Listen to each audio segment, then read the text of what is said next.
So like somebody says, I don't want to list my house. I'm selling it by myself. I don't want any realtors involved. You hear that once or twice and you're like telling yourself, these for sale by owners don't want to work with me. They're never going to work with me. Mm-hmm. They've said no. But of course they said no. Mm-hmm. You knew that making the call. 3, 2, 1.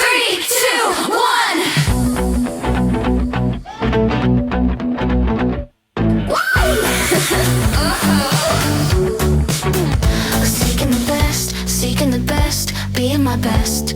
Do do da da da da da da da. Seeking the best, seeking the best, seeking the best, best, best, best,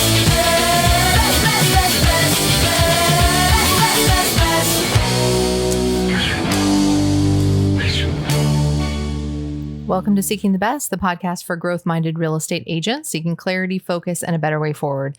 I'm your host, Kathryn Stelljes, and across from me is my co-host, sound engineer, producer extraordinaire, Patrick Fatica. Good morning, everybody. It's actually not morning. You don't have to tell everybody that. But that is my thing when I start the show. I know, but You're so honest, it's to a fault. Well, I wanted people to know because I actually just got home from an open house. And so I wanted to bring that up. And then obviously it's not morning. Okay. Well, Good afternoon, everybody. Good afternoon. Yeah. I just got home from an open house and it's 1,000,000 degrees outside. Yeah. It's 1,000,000 degrees in here. It is. I'm not exaggerating though. I was on the way home and the thermostat said 100 degrees. Yeah. And it's too hot to be putting signs out, but I did it anyways. And it was a new listing and we just talked about open houses last week. So this is why I'm bringing this up. I know. I had a new agent shadowing me actually. And so, a lot of times people think that open houses don't work. Like we talked about in the last episode, people think they don't work because they do 1 or 2. Right. And it's like, it is the long game.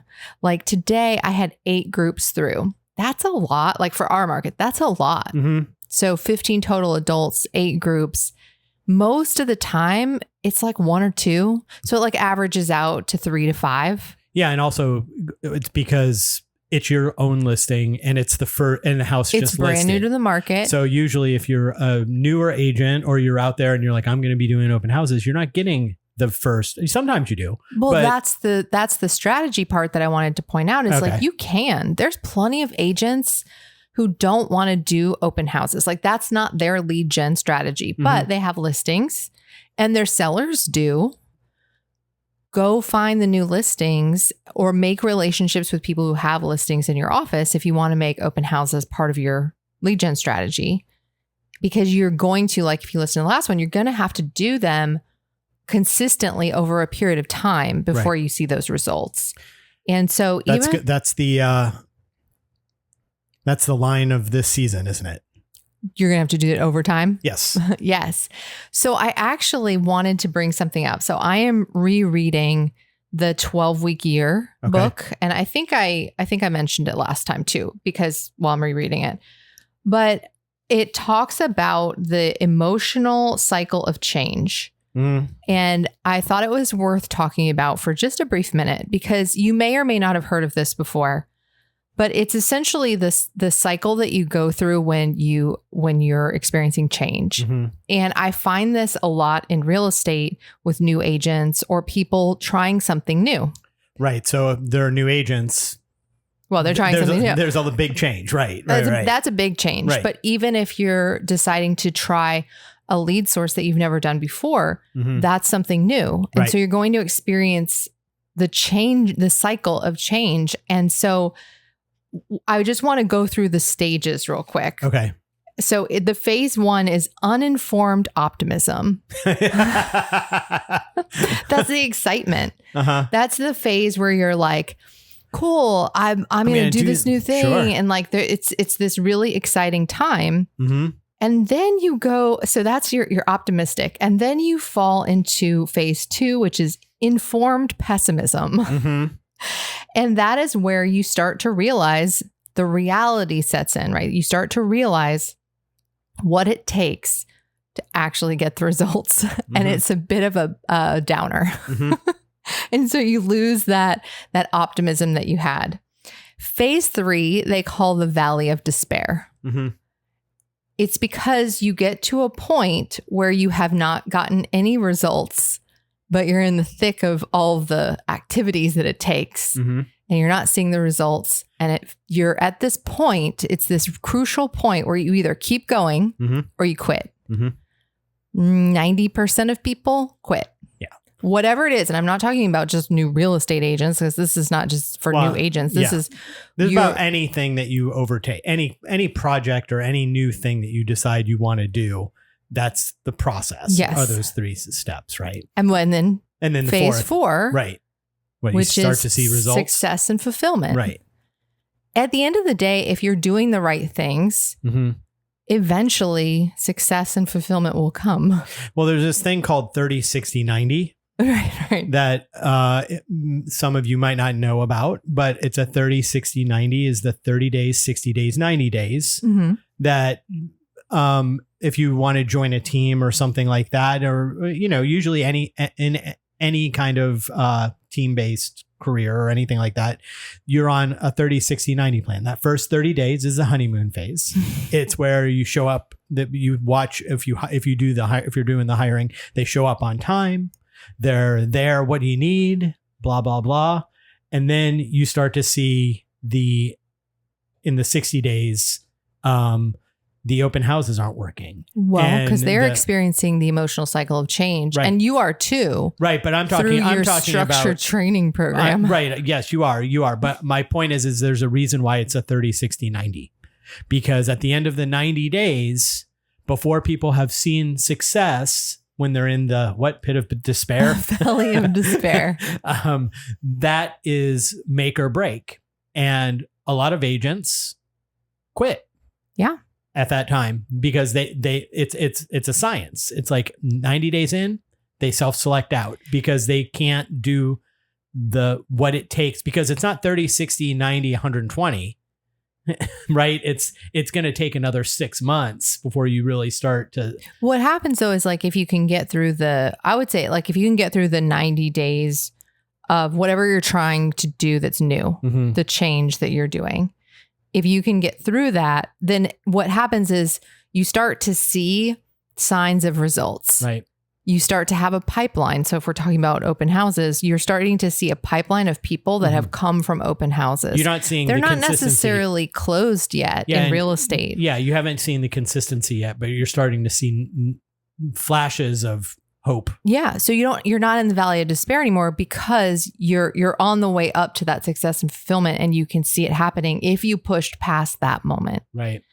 But most people don't. In fact, I would argue that most people don't make it past, like, as soon as they go from uninformed optimism to informed pessimism, uninformed, they quit. Yeah. Well, whatever they're trying to do. Yes, because the pessimism compounds on itself when you're in the valley of despair. Yeah, but I'm saying they don't even make it there. They start the downward trend. Yeah, well, it doesn't because it doesn't start overnight. It's not like you're optimistic and then all of a sudden you wake up the next morning and you're pessimistic. It's a series of things that are happening and continue to happen that pull you down on a daily basis. Yeah, and stuff, and you get pulled down and no win and no win, and you don't get a win and you don't get a win and you don't get a win over and over again. And do you have the gumption to be able to know that what's on the other side? But most people, because you can tell people what's on the other side. I was just going to say that.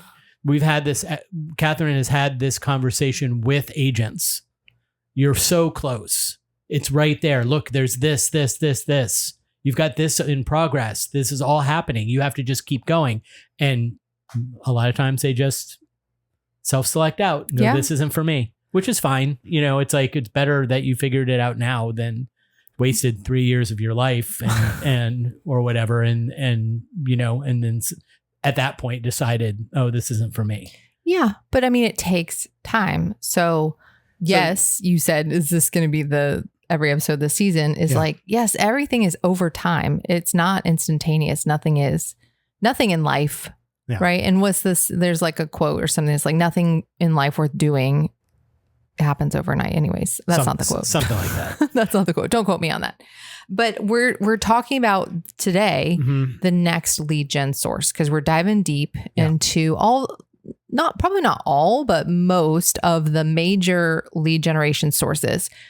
There's not like you're not going to come up with some magic thing tomorrow that nobody's ever thought of. So what's today's? Somebody will, but most of us won't, right? So we've got a finite group of sources that we can use to generate leads. And then we're diving deep into each one. So today's is for sale by owners, also known as FSBOs. FSBO, like the clown. Like the clown. For sale by owners.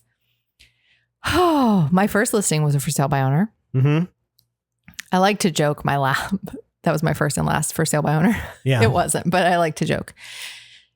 For sale by owners are, in general, like just by nature of what they are, I think people get this misconception that you can't convert them or that they would be difficult or anything, because they're telling you, I don't want to work with an agent. Mm-hmm. By the nature of what they are. They put their own sign in the yard. They think they can do it themselves. And so we get in our own head and say, well, they're never going to list with me because they don't think they need me. But actually, in fact, most people sell their houses with a real estate agent. Mm-hmm. Yet there's plenty of for sale by owners out there, right? They don't all sell on their own. In fact, it's a very finite amount and a very small amount. And the amount has gone down over the years. Like National Association of Realtors tracks this, and it has gone down over the years because it is more complicated today than it used to be. The contracts are like this, Yeah, it used to be a spit handshake, right? Yeah, like everything is more complicated in the world today. And there's so much more liability and risk, and everybody's so busy, right? Mm-hmm. That people really don't have time to do a lot of things themselves. And so they hire professionals for it. Is it why when you think, at least me, when I think of a for sale by owner, I always think of some old retired guy.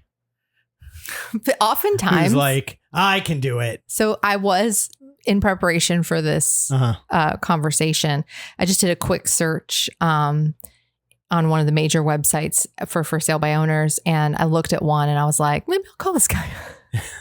And his name was Cecil. No, it wasn't. That's ageist. Oh, come on. It's not ageist. It's an old fashioned name. There's certain names that are, yeah. But no, I didn't remember seeing his name, but well, no, I did. I found his name and then I looked him up just to see kind of like who is the for sale by owner, right? Sure. And 100% he was 75 years old. Yeah. Which, by the way, don't do that, but I'm sure we'll get into it. Yeah. We'll get into like what I did. I was researching for a podcast. Right. Okay. But do you think we can get into all of that? But I was just wondering, do you think that newer agents, like you've talked to new agents and people starting out a lot. What do you think the preconceived idea of FSBOs are? Because I don't think that if you're new, it's been implanted in you to think of, oh, you can't get a for sale by owner. They don't even think they need you. I think that comes like after you have a little bit of experience, a little too much experience to get in your own way. Like, so what do you think? I would say, okay. And we will go through a few of the reasons people say they don't want to call for sale by owners. And that's kind of what you're asking. But I think what it is that it only takes one person telling you that something doesn't work for you to believe it. That's not what I'm asking. What are you asking? I'm asking, when an agent is new, what is their idea of what is their idea about a for sale by owner, like as a possibility? Like, is it something that they are like, oh, I'm going to call FSBOs, or are they more than likely like, oh no, I don't want to do that? Well, I think it's mixed. Is it? Yeah, I do, because there's agents who are like, you say, here are the lead sources, go test them out, try them out on and learn. And they're like, okay.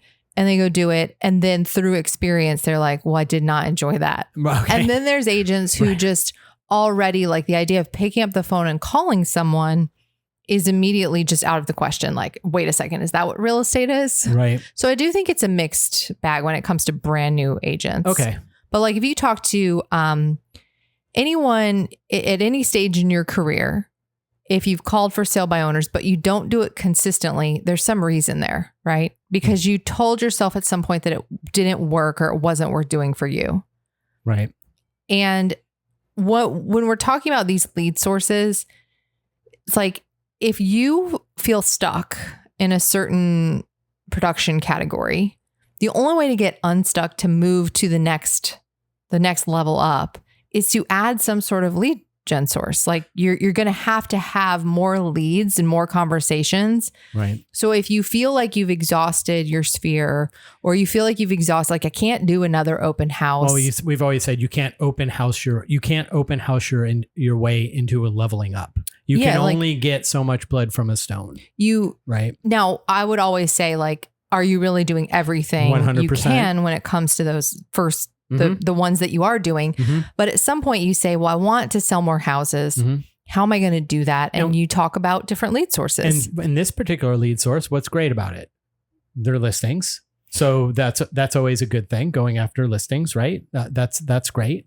There are people that need to sell a house. Mm-hmm. That's even better, right? Well, can I tell you something? We'll get into the math later, but I did want to just point out, oftentimes you find, like, you can find one appointment for about 5 leads. I don't mean find 5 conversations. I mean 5 people that have said that they are considering selling or buying, that you could probably set one appointment. Mm-hmm. But that might take like 20 conversations to find, or maybe 40 conversations to find 5 people who say, yes, I have a need. Right. Not only do they have a need, but they have one now. You automatically know that they're a lead. Right. Versus like any other lead source, even open houses. They're a now lead. I can go into an open house and, like I said, 8 groups came through. Mm-hmm. All of them might be neighbors. Now, that doesn't mean that they're not a lead, but I'm just saying, you could go sit in an open house and find out that nobody was a lead, which means you can't set an appointment. Mm-hmm. You know for a fact that a for sale by owner is a lead, which means you can get to your appointment much faster. Mm-hmm. Because you already know, as long as if I can get 5 FSBOs on the phone, I can probably get an appointment. Now, we're going to also talk about what's an actual for sale by owner appointment, because you can get a preview. That's not the same thing as what, like, to get a listing appointment. All right, well, let's get into it. Well, I think we have been. Oh, okay. We've gotten very deep already. But let's talk about, so what we're breaking down is the emotional reasons that we don't do these things. And if you've ever called a for sale by owner and they said, what, do you got a buyer? And you didn't, and you felt like, well, I can't lie to them and tell them I do. Good. You shouldn't be lying to them. And that's not the way to go about getting for sale by owner business. But then you felt like you couldn't call the next one because you didn't have a buyer for them. And you don't want that person to say the same thing. Yeah. Like you start to build this experience that is uncomfortable. So like somebody says, I don't want to list my house. I'm selling it by myself. I don't want any realtors involved. You hear that once or twice and you're like telling yourself, these for sale by owners don't want to work with me. They're never going to work with me. Mm-hmm. They've said no. But of course they said no. Mm-hmm. You knew that making the call. Yeah, they weren't going to go, good thing you just called me. Yeah. As a matter of fact. Yeah. It's very unlikely that they'll do that. Yeah, sure. But over the course so what you're saying is, what did you expect them to say? Right. Like what do we expect? But listen, I've been there. I've when I made for sale by owner calls, I did the same thing where you're like offended that they said no, but it's like, well, of course they said no. Yeah. What did you think they were going to say? All you're trying to do is get into conversation and then just be there when they're to a point where they don't want to deal with it anymore. Right. Because that will happen. Yeah. You don't want to be don't want to be the agent who calls once, gets yelled at, or says, no, I'm not interested in a realtor right now. And then they go, okay, great. And then hang up. And then you never call back. You don't want to be that person. You want to be the one who doesn't fall off the line, who always calls back, just checking in, right? Mm-hmm. Seeing how things are going, all of that, because sooner or later, all those other agents will drop off and you'll be the one still standing, right? So, yeah, like, but we make the call, get negative feedback, and then it informs the next dial that you make. Yeah, that's a big one. And it's this cycle that happens that you pick up the phone, you don't get a yes. You take all the baggage from all the other FSBOs that you've called over the months, and it's already in your head when you're dialing. And it's like, that's not fair to you, and it's not fair to them, really. You should be calling it like it's the first time you've ever made a FSBO call instead of bringing all the baggage. Yeah. Right? Well, what is the goal? So like, I think it helps to think about like, what's the purpose of the call? Yes, of course it's to get business, but you are trying to help them by fulfilling a service that they need, that you do for a living. You're not bothering them. You're offering them your service. They are trying to sell their house. And by the way, you could have a buyer. And I'm not saying to ever position it that way. I think that's the worst way to go about a for sale by owner call. But I'm just saying, like, you do sell real estate every day. It would behoove you to have a list of all of the inventory available besides just. Yeah. I mean, it's like you could go show them the house, show your buyers the house. They might like it, in which case, yeah, you don't get the. Can I tell you something else? The FSBO, but you get your buyers into a house, or they don't like it. You showed them the house and now you've created a relationship. So it's always a win-win to show your buyers the house if you have the buyers. For sure. For sure. It also, it's as long as it fits their criteria. Don't go show buyers something that doesn't fit just so that you can get your foot in the door. Of course. But we tell ourselves that they don't want to work with us. You get a couple calls where they say that to your face, and then you feel like, well, okay, they've already told me they don't want to work with me. I can't call them back. So what's the saying? Fortune is in the follow-up. So if you don't call the person back because they rejected you on the first time, which of course they did, they've already told you they're for sale by owner, they don't want to work with an agent, and you don't call them back, you're missing the entire point that it takes follow-up in order to convert for sale by owners. The other thing that happens is we think, not that they just don't want to work with us, but we think that they won't be willing to pay us or pay us our rate or whatever. Like we tell ourselves that. But the reality is that once they get to the point where they are going to list with an agent, which they will, unless they get lucky. But most for sale by owners, by the way, most for sale by owners are selling to like a relative or neighbor or somebody like that. These transfers that happen off market. When they do sell. They're not actually like sticking a market. Like, sticking a sign in the yard, listing it on Zillow, and all of a sudden they're getting. Yeah. Right. And we know why. Like they probably have it overpriced. But but we think that they won't be willing to pay us. And so you start compounding on this. I called them once. They were rude. I called them again. They said no. Why am I going to call them again? They're not going to pay me anyways. And we just keep telling ourselves this over and over and over again until the point where you reach the valley of despair. And you're like, I don't want to do this anymore. I don't want to do this anymore. This doesn't work. Or if it does work, it doesn't work for me. But probably you haven't followed up long enough with enough people for it to work. Yeah, because you haven't even gotten in the door. When you were talking about, oh, they wouldn't want to pay me. It's like, how do you know?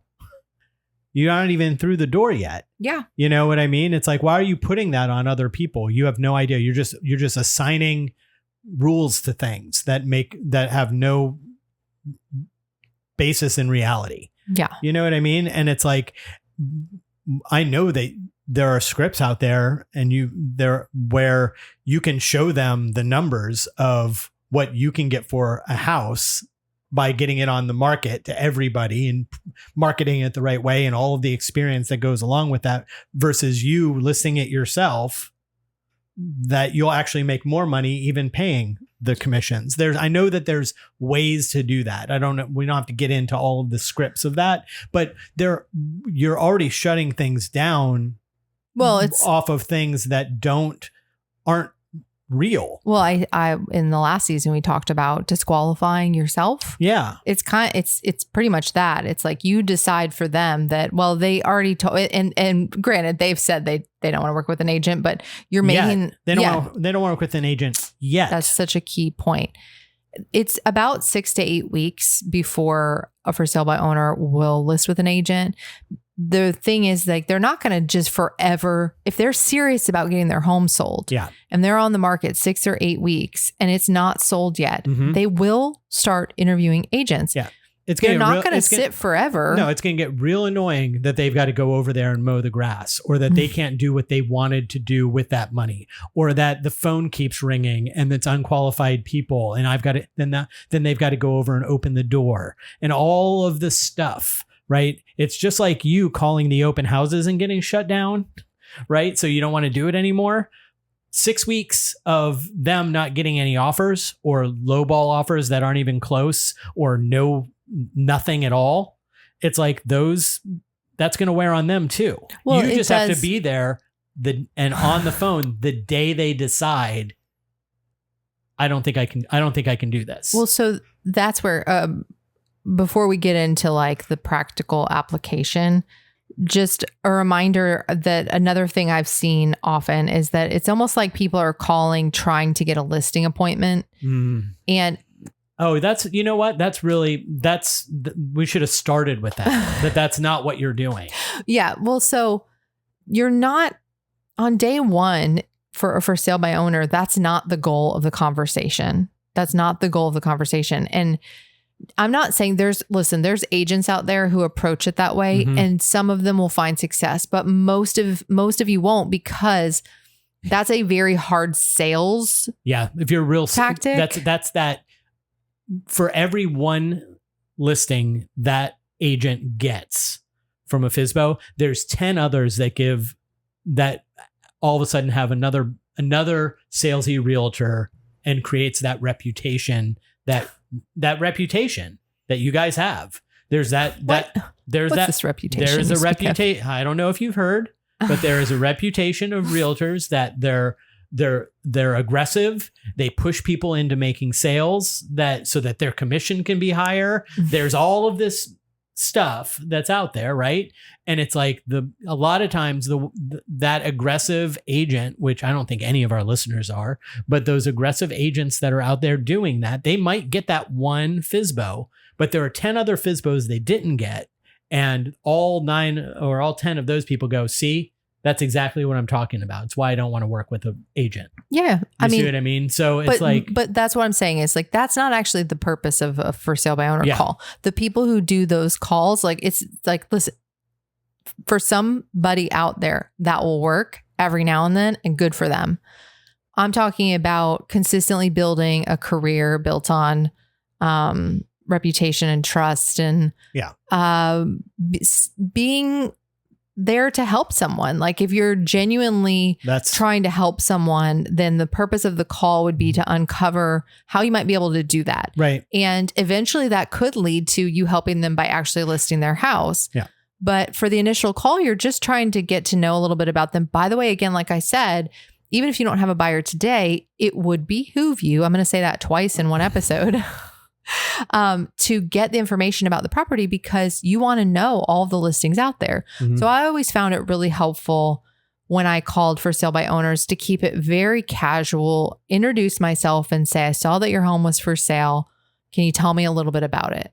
Yeah, I think, and let them just start talking. For sale by owners, that's one of the beauties of for sale by owners, is that they will share about their house and they will talk to you if you ask them the right opening question, which wouldn't be like, hey, where are you moving to? Can I get into your house? Yeah, well, I think that's the approach, right? The other guy, the pressured sales guy, why is he doing that? Because is he doing that to help that person, or is helping them a byproduct of his sale? Right. So, but the approach to FSBOs is exactly what you said, which is you're an agent, you know more than what somebody who's never sold one house as a FSBO knows. You do have the experience to help them in lots of ways before the house ever gets listed. So if you approach each conversation in each relationship as a FSBO, not as sales, I'm not trying to list your house, I'm trying to help you. How can I help them? Well, then it's when the way that you help them is listing the property because they're at wit's end and you've been helping them with other things along the way and interested, then it's a natural next step. Yeah. Well, so one thing I will say, there is a script that that you can use, because what is a for sale by owner doing? They're selling their house, which means they might also be a buyer. So you can approach for sale by owners to see if they're buying a house in the area and if they need help with that. Mm-hmm. What I would suggest, though, is if you do that type of script, because I think it's a great angle to get prospects, right?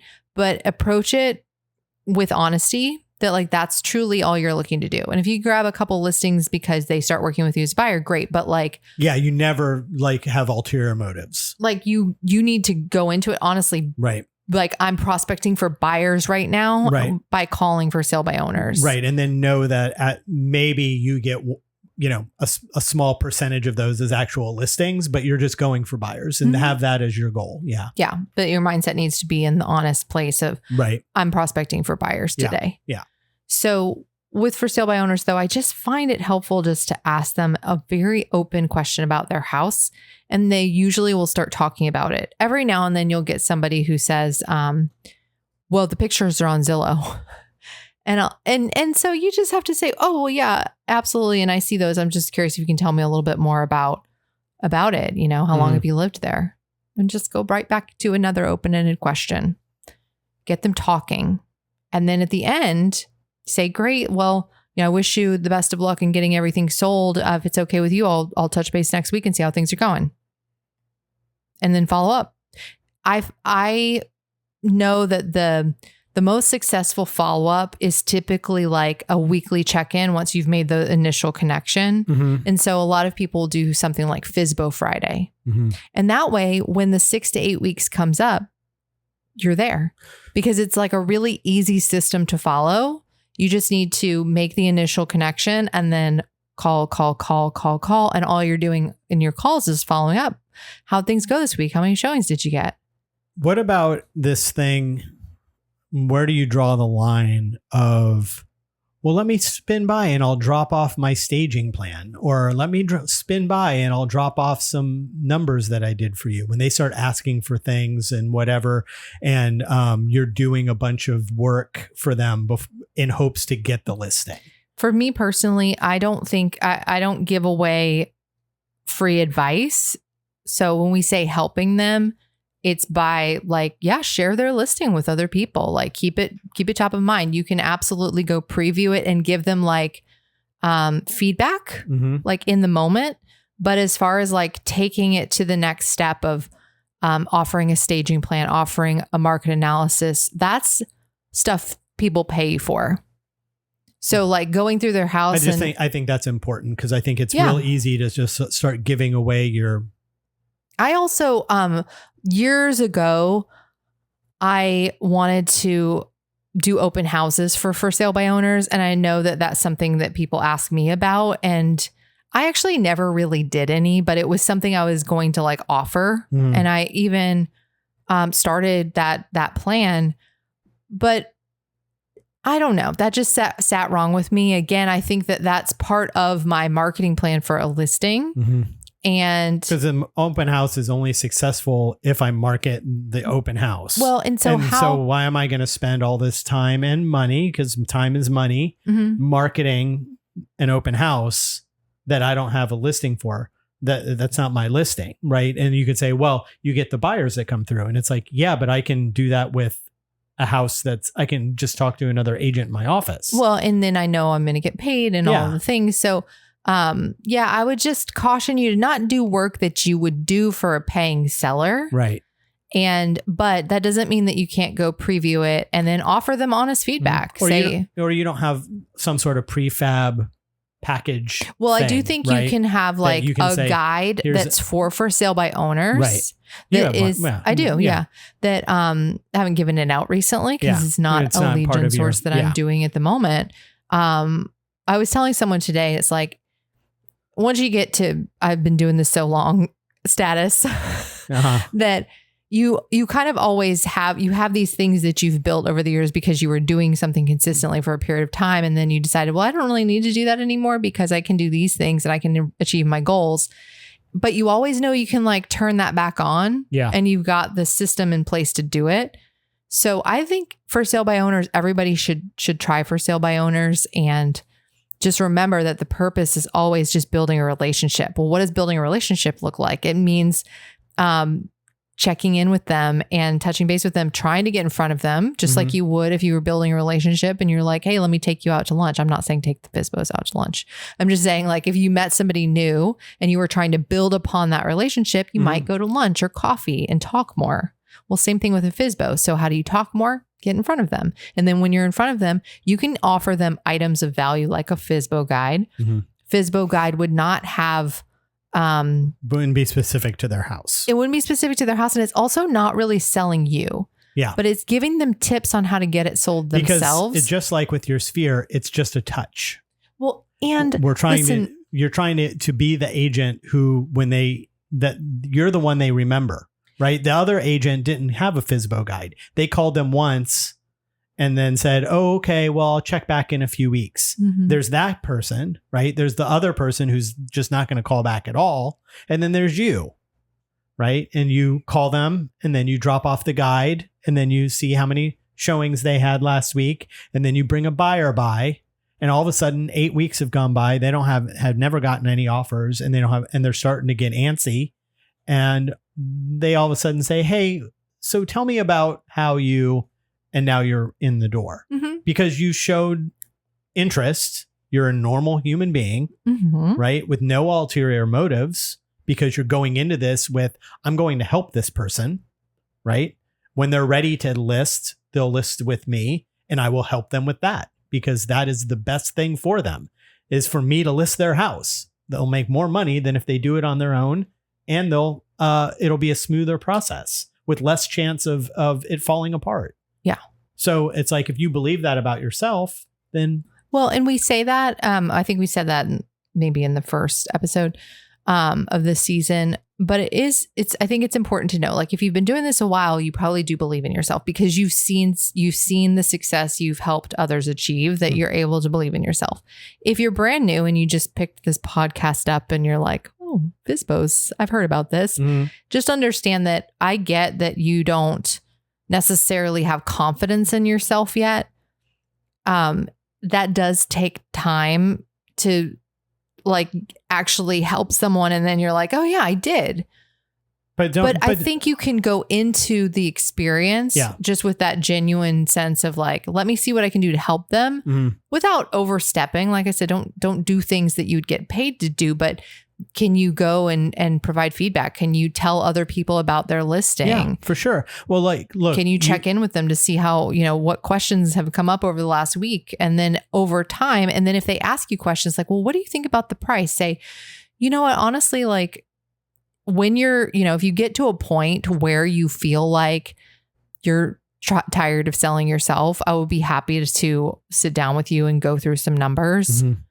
Absolutely. Yeah. I think I if you're newer and you're listening to this, like Kathryn said, and you don't feel like you have a lot to offer, there's only a few things you have to remember. Kathryn says this to when she hires a new admin, and the new admin has been maybe done, a transaction coordinator, they've done 15, 20, 30 deals and stuff, is you have to remember you've done more deals than that other person. Now, this person is a FSBO, right? So if you've sold 3, 4, 5 houses and you're like, oh, I don't have the experience, I don't know if I have anything to offer. You do. You've sold 5 times the number of houses as that person has. Yeah. Right. Yeah. And this might be the first FSBO they've ever done. They've never sold a house before. Well, and so cut yourself some slack. You need to don't say, I don't have anything to offer compared to Kathryn Stelljes, host of Seeking the Best, or some agent in your office who's been there doing luxury or whatever, but compared to the FSBO, compared to the person listing the house, you have lots of experience. Well, the fact that if you're brand new, you just graduated real estate school and got your license is a step above the for sale by owner. Anything is. Yes, anything is. But that's unless what I mean. they happen to have sold themselves before. Do you have something to offer that they don't have themselves? Yeah, you're damn right you do. And if you're the one who keeps calling and going back over and over and over again, you're resilient and you're hungry for it. Yeah. And that's how Kathryn got her first 100%. listing. They told me like it was because I was persistent and new, and they could tell that I was hungry for business, and they wanted somebody who was attentive to that. Normal human being, right? That helps too. That helps and stuff. But yeah. Yeah. So, you want to take a break? Yep. Let's take a quick All right, break. let's take a quick. If you're enjoying this episode and want more ways to seek your best, not just in your business, but in how you spend your time and energy, there are a few easy places to connect with us beyond the podcast. Over on YouTube, you can find us at Seeking the Best Pod. We share full episodes of the show, short coaching clips, reviews of real estate products, and tips on building a real estate business that actually works in real life. We post videos on Thursday mornings. Or find us on Instagram at On Seeking the Best. There we post behind the scene moments, short practical tips, and some of the real unfiltered stuff that doesn't always make it into the show. And if you're looking for episode supplements like the Candy Bag, where Kat posts more in-depth ideas that we discuss on the episodes, head to onseekingthebest.com. You can learn more about us, buy some Seeking the Best merch, or send us a question that we'll answer on the show. However you connect with us, thanks for being here and keep seeking your best. And we're back. Okay. So for sale by owners. Yep. I would just recap from before the break that they're generally friendly, willing to talk to you about their house because they want to sell it, and you're a real estate agent and you have buyers that buy homes. Yeah. Again, not saying you have a specific buyer. Don't proposition it that way. But you do work with people. And so it makes sense that you would reach out, and most of them understand that. Most of them also are willing to pay a buyer's agent. They just don't want to pay a listing agent. They are trying to save money. And they often think that they can. Yeah. They might even, the for sale by owners I've worked with in the past, either they were retired and they had plenty of time on their hands to show the property, right? And they thought maybe that was all it took until they realized it didn't. It took more than that. Or you get somebody like I've worked with somebody who was a marketing person. And so they think that they can get all this marketing exposure for their listing. And it's like, well, we know as realtors that like our marketing exposure is from a lot of it is from connections that we have through our industry. Right. So somebody who knows marketing in a different industry doesn't necessarily know how to sell a house. So eventually they realize that that's not getting them anywhere. A lot of times it's a lawyer. Sometimes it's a lawyer because then they think it's only about paperwork. Yeah.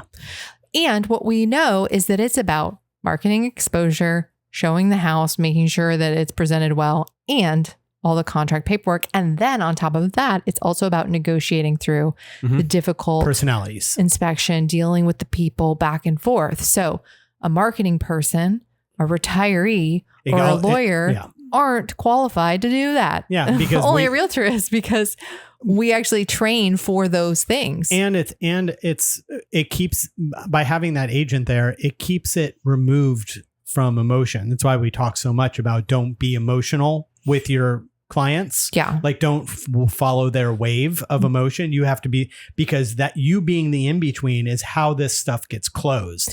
So really, truly, like that's like one of your main job duties. I know we talk about the 5 job duties, but really you are an intermediary to keep things on track. And so if you're going to bring emotions to it, well, then they might as well be doing it themselves. They don't need you. Yeah.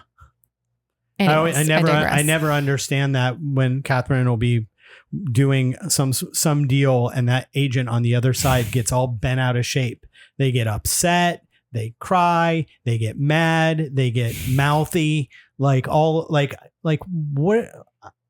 I don't understand that at all, except to know that it's coming where it's not coming from.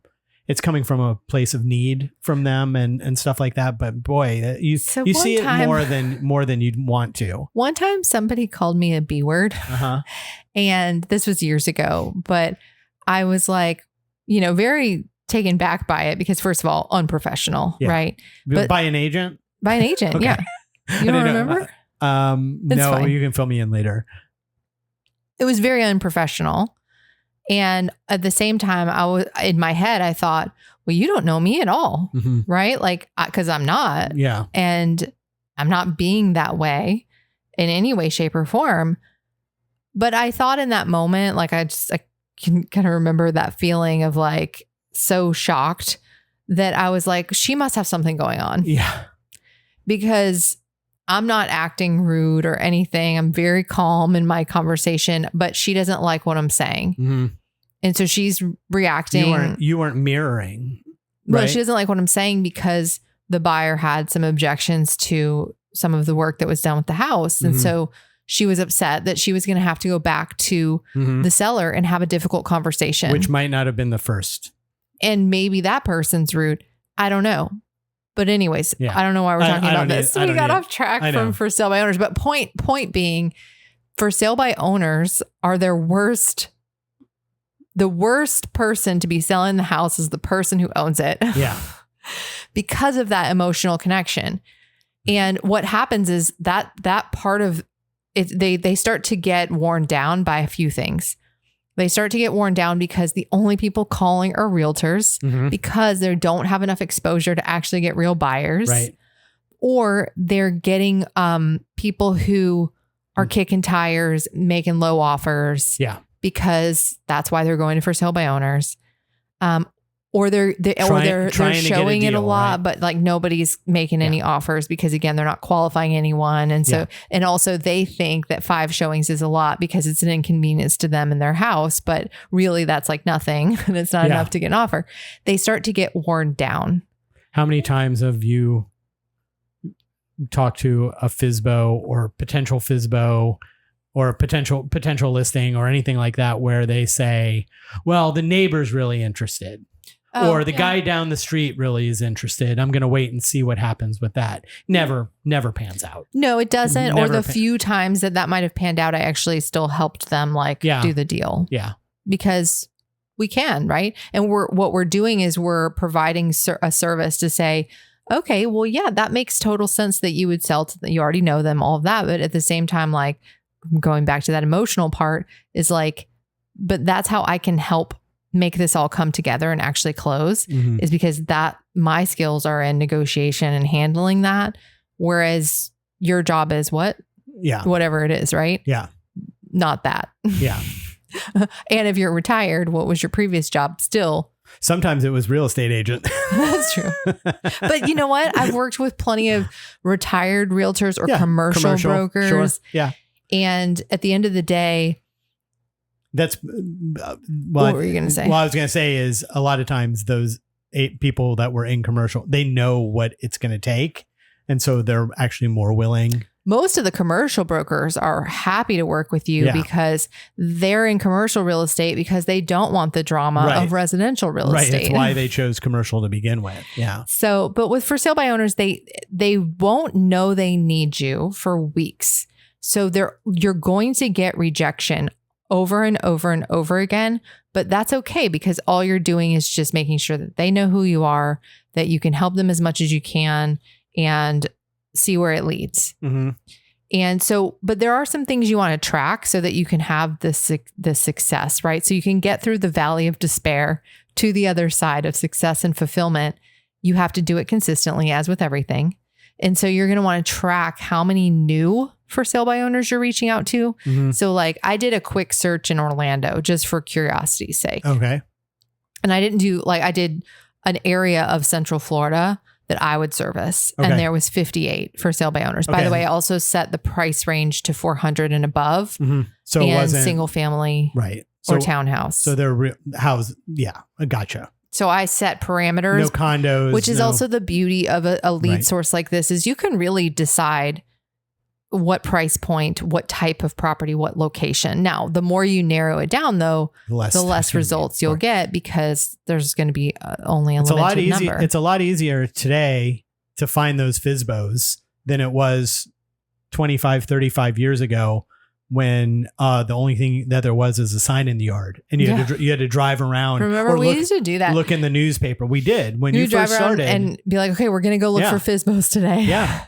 And then you'd find one and I'd be like, oh, let me write it down. Zillow wasn't a thing. Well, it was like starting, but people didn't know to put their house on there. Yeah. It was something we knew about. Yeah. So okay, we're starting to sound old though. Well, I mean, I'm just saying it's like now you can find, so you said 58. Let's just round up to 60 and make it even. Yeah. Okay. So there's like 60 that I could call today. Okay. And so how many new ones are you reaching out to? So like if I started today and I called 60, but I only talked to 20, well, then I still have 40 that I can continue to call, as well as any new ones that come on until I talk to them. And then, so let's say then I have the 20 that I've been in contact with that I'm going to be following up with on those FSBO Fridays for 6 to 8 weeks. And then I'm going to be adding to that pool because I call the next 40. Right. And I reach a few and I put them in that pool. And then I call the next new 5 ones that pop up and I talk to one and I put them in the follow-up pool. So there's always new ones to call because they're not all going to answer on day one. And there's going to be new ones every week that pop up. Do you leave a message or do you just call? And then if no one answers, you hang up? Well, so I would say, I guess this is up to you, but I would not leave a message. They don't know who I am. Like to me, I'm just going to call again. And unless you actually have a buyer. Then I'm trying to get in touch with them right away because I have a buyer that I'm trying to show the property. But outside of that, then you don't leave a message. I wouldn't personally. My goal is just to get them on the phone. Now, other people would say leave a message and then call back again. But I don't think that there's a wrong answer to that. Yeah. It's just whatever you feel like. I don't think they're going to call back. Just be consistent, right? I don't think they're going to call you back. Yeah. Yeah. That's not a blanket statement. Somebody will, but few will. So like, don't put the responsibility on them because then what will you say? Then it goes back to your emotions where you say, well, I called 40 FSBOs last week. I left messages. Nobody called me back. Right. This doesn't work. And so then you feel like you can't call them again. Right. Take that out of the equation. Just don't leave a message. You got 40 new people to call next week. Right. So, and remember, it's over 6 to 8 weeks. I don't think with for sale by owners, I also think that like it doesn't have to be more complicated than that. I think you're right. But if you can get a preview, it would be nice to have like a guide that just has some tips on getting their house sold. And so what would tips look like? It was like how to hold an open house, how to like secure your house for showings, like what questions buyers ask that you can be prepared for, like basic things that are not your dollar producing, like where you earn your high dollars. Yeah. But are still helpful to them. Yeah. And having that and going and doing a preview is the best step you can make when you're calling and you're following up. But again, like the goal is to build a relationship. So if you call on day one and you talk to them, they give you a little bit of information and you say, would it be okay if I stop by and take a look at it? And they say, well, do you have a buyer? And you say, well, no, I don't. I just, I like to keep up with the inventory in the area. And they're like, oh, well, just call me if you have a buyer. Well, then you didn't get your preview. That's fine. They go in the follow-up pool. You call them next week. Once again, and then you say, hey, we spoke last week. How'd things go this past week? And you're building. And eventually they might let you in. It's a numbers game too. Yeah, some of them will just say, yeah, no, I don't want you to come over here. I don't have time for that. And that's okay. You just move on to the next one. And then those people all get replaced, or the house goes and gets sold, or somebody else lists it, or whatever it happens to be. It doesn't matter because it's numbers. You're just trying to talk to enough people so that you can get invited over and then have enough conversations with those people so that one of them will list with you. It is just a numbers game. You're not throwing darts at a balloon board trying to hit a certain one.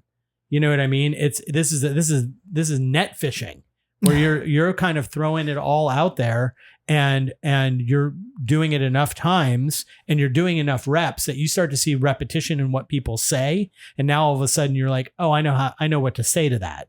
Right. But if you don't get into it and start doing it, then you're never going to get those skills to be able to maneuver through to show them that they would be better off if they listed their home with a realtor, and they'd even be better off if they listed it with you. You see what I mean? Like, You have to, but you can't just be like, well, what you're doing, I'm going to look up this person. Oh, it looks like they've lived there for 40 years and no, I'm not going to call them. Or, oh, it looks like these people don't even live there. So just call the numbers, man. Well, yeah, I think we said that a little bit at the beginning, but to reiterate, like, don't do a bunch of research about who they are. That's a waste of time. Just reach out, following the do not call list, of course, but just they're not going to be on a no call list. They're on their FSBOs. Well, yeah, they want to get their household right, but just do the calls. Don't worry about who they are as people. The minute you start doing that, your emotions get in the way. Yeah, you start to go, oh, I don't think that they're going to want to blah blah blah, it's that little thing on your shoulder telling you like, well, they're not going to anyway, so I'll skip that one. Well, you're ruining the recipe of here's the math that gets you an appointment. And so I will say one more thing. I think, so you're wanting to track, well, I've got a couple more things to say. That's fine. You got me off track there. So I'm sorry. It's all my fault. So you want to track the number of new people, the number of follow-ups you're making, and have a timeline to show how many times you've reached out. Mm-hmm. And as you get further along, what's happening is not only are they remembering who you are, but you're also building trust because you told them, well, I'll reach out to you next week, see how things are going. And then you do. Yeah. And you, without even really realizing it, you're doing what you say you're going to do, and you're building trust in their mind. Mm-hmm. So when that time comes, which it will, where they say, okay, well, this sucks. We said we were going to list ourselves and we were going to give it 2 months. It's been 2 months and really we've got nothing. Right. And this Kathryn has been calling every week. She's super sweet. Well, she's a lovely lady. And you said they're saying 2 months. Those FSBO, they like to talk. They might say, we're going to give it a few months.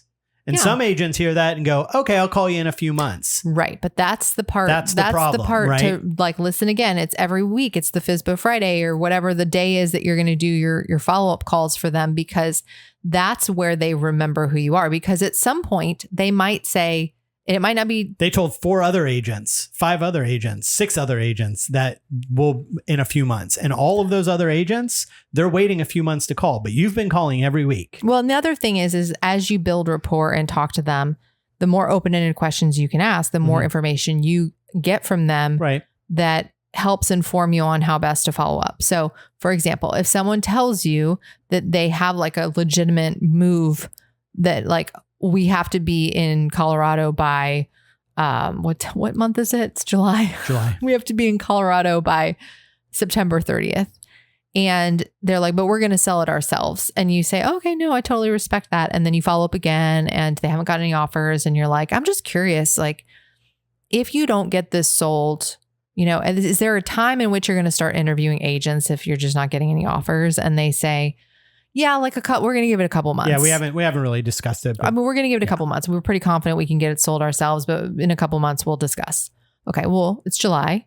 A couple months is September. Mm-hmm. But if they need to move by the end of September, they may believe that, and they're not lying to you. Yeah, they think they're going to give it a couple months, but what's going to happen is a month's going to go by. They're going to not have nothing to show for it, and they're going to say, we need to be in Colorado by September 30th. Let's just go ahead and start interviewing people. This is dumb. Why did we do this? Yeah. So we see it all the time. Yeah. You have to still be there when that moment happens, and you don't know what's going to happen. But if you call them every single week, you will be. Yeah. You'll guarantee that you will be in their mind around the time. So once you've made connection, though, I will clarify, once you've made connection, if you call the next week and they don't answer, I would leave a voicemail. Right. I'm just saying, like, on the initial call, like, your goal is to get them on the phone. So I don't think you have to leave a message the first time, because then you'll talk yourself out of calling them again, because you'll say, well, I left them a message and they didn't call back. So that's that. All right. Oh, well, we said we kind of wrap up with the math. I actually did the math kind of earlier on, but the conversion rate for sale by owners for an appointment is like 20 to 30%. Okay. Which is really high. Mm-hmm. So, but remember, to have a closing, you probably need to set twice as many appointments. So you can kind of work this math. And let's say you said to yourself at the beginning of the year, I want to sell 10 for sale by owners. Okay. I'm making things up here, but I want to sell 10 for sale by owners. I need to set 20 appointments. Mm-hmm. Well, then I probably have to call. I should have done this math earlier. No, you go ahead. Go What? ahead. Stop doing this. Go ahead and figure it out. Well, I want you to talk while I'm doing All it. right. Well, I was going to say, if you go ahead and you make the calls and you leave the message, just make sure that all of this is going into your CRM and that you're keeping track of all of this stuff, because again, it start to get complicated. So you don't just have a list, but you're putting all of these people into your whatever your CRM that you're using, and you're listing them as FSBOs. And when that house sells and you didn't list it or somebody else listed, get rid of it. You know what I mean? So that you're starting with 0 theoretically. So let's keep it clean and work clean. It's a big thing of mine, is to work clean. So I was going to say, okay, so I would say based on that math, you need to be talking to about 100 people. But remember, that's not one conversation.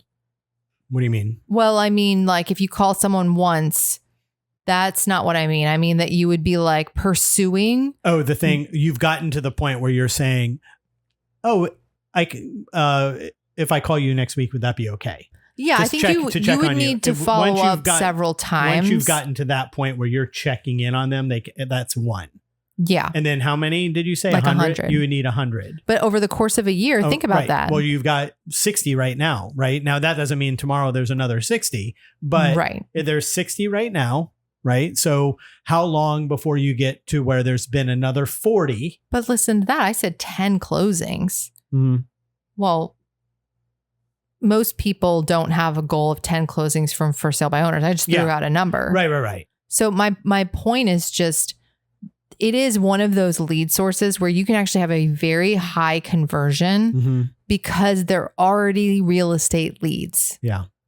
They're already real estate leads. They're more so than open houses even, because open houses, you are going to get some people that are just curious. And their listings. So you end up with buyers from those listings. So you can even leverage them more.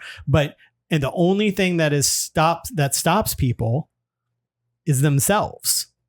It's the fear of getting hung up on. It's the fear of them saying, I don't need you. The fear of, why are you calling me? I'm sick of hearing from realtors. All of that stuff. And Kathryn nailed it when she said, what do you think they're going to say? Nailed it. What do you think they're going to say when you're calling? Get over that part of it. Like, know that that's what's going to happen. Well, I think this is one of those few moments where you can say, like, get over it, because they've already told you that for now, they don't want to work with a realtor. So don't expect anything else from that call except, I don't want to work with a realtor. Great. So you didn't get the listing when you called. You weren't supposed to. That wasn't the point. Right. Yeah, I think that's I think that's really key to understand. What's the point of this lead source? Yeah. What is the point of this call? What is the point of me standing in an open house? What is the point of me reaching out to Sphere? If you understand the end result, I want to get in relationship with this person to see how I can help them. Then it makes it a lot easier, because you're not taking everything so personal, and everything that doesn't work out doesn't seem like a failure. And I think you can have a better, easier conversation with people when you're not attached to like the appointment. Yeah. Like today, and granted, again, I know I've been doing this a long time, but I was standing in the open house today and I was like, it's freestyling. Not freestyling, but like, I'm just having conversations, right? I'm just like, you guys live in the area. You're not up in your head. Yeah. That's the thing, right? So you start calling FSBOs, you're going to be up in your head. What do I say? Nervous, frog in your throat, right? You're sweating in your armpits and your heart's beating fast and you don't know what to say. And you said something stupid. And why did I say that? And all of this stuff is going on. And then you hang up the phone, you go, that sucked. And then you pick it up again. But after you do it a bunch of times, all of that stuff starts to kind of shed off. Can I tell you real quick? Yeah. Right before I went in the open house, I got a lead from a source that we're not going to cover, and I'm not going to say it right this second, but it's a source where like a lead comes to me. It's not somebody I know. But it's warm, right? They've inquired somewhere. Okay. And so I pick up the phone and I called it, and I just like bungled that voicemail. Like it was, it was stupid. Oh, like at the end, I had already said my phone number twice. Oh, geez. And then at the end, I was like, okay, so I like look forward to speaking with you. And I saw a thing on I don't know where it was, Instagram or something, that was like showing like it was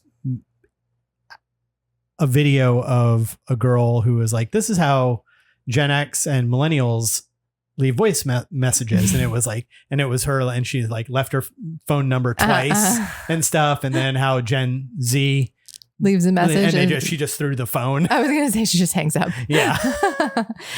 But it was, I completely bungled it. I've been doing it a really long time. But you know what? I hung up and I said, oh well, I'll call him tomorrow. Yeah. Because I will. Yeah. And everyone messes up. He's probably not going to call me back based on that voicemail because I sounded like a lunatic. Because what happened was I started to leave my phone number again, and I was like, I already did this, and I called from it. And he has it. I'm sure that the service sent it to him. Anyways. All right. Make it simple. Your best move that you can use. Not a grind. It's a tip that saves you time. Your best move. Do your best move. All right, it's time for this week's best move. One simple, smart thing to focus on this week. Not a giant to-do list, not something that takes hours, just one move that helps move your business forward. And then today's best move is build a 30-day FSBO follow-up plan before you make your first call. So what does that look like?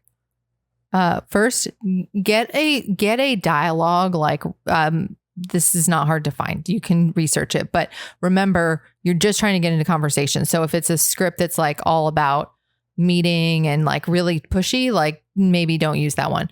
You're just trying to get into conversation. Get that. I like to use spreadsheets for everything, but it can be really, really simple. It's just week 1, week 2, week 3, week 4, week 5, week 6. So you have your list. Mm-hmm. You can pull this from, you can find for sale by owners on Zillow. You can find them on other websites. You can pay for things like Mojo, RedX, Land Voice. These things compile the phone numbers and tell you if they're not on the do not call list. Mm-hmm. And get your phone numbers that you're going to call. And then make your calls. When you make a connection with somebody, they go on to week 1. Mm-hmm. And then week 2, now you know who's on the follow-up pool. You're still calling from this list and adding to it with new numbers, but you're adding to your weeks so that have it 8 weeks out that you're following up. And that's it. And what does the second call sound like? Hey, we spoke last week about your house for sale on 123 Main Street. How's it going this week? How many showings did you have? Mm-hmm. Did you get any offers? Mm-hmm. How are things going? Super easy.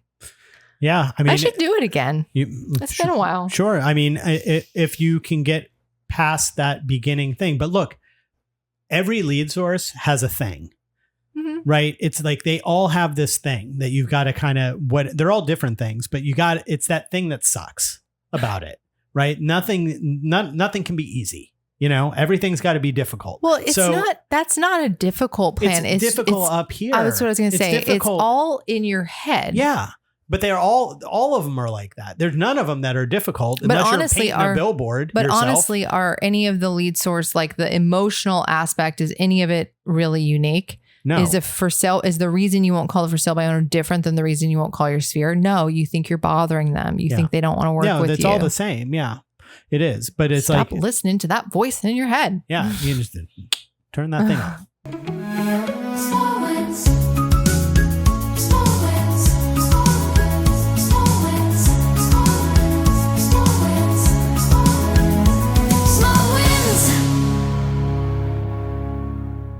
Small win. Kat, you got a small win this week? I think my small win is I bought a few new clothes recently. Oh yeah, you did some shopping. It's so hot outside. Yeah. And I was like, I need some pants that aren't jeans or work pants. So I got some linen pants so I can have the air breezing through. I got clothes too. You did too. I know you copied me. I did. I was like, ordered- she's buying clothes. I'm buying clothes. That's not fair. So What'd you get? Another pair of Converse Some jeans and black t-shirts. and black t-shirts. That's his uniform. I don't have to think about what I'm going to wear. It's just the same thing every day. You're lucky. Hey guys, for episode extras like the candy bag, ask us questions, or anything else we mentioned today, you can find it all at onseekingthebest.com. And for Kat and myself, thanks for listening, and we'll figure this all out next week. Bye. Fall down, get back up, keep on reaching, don't give up. Step by step, nothing less. This is how I seek the best.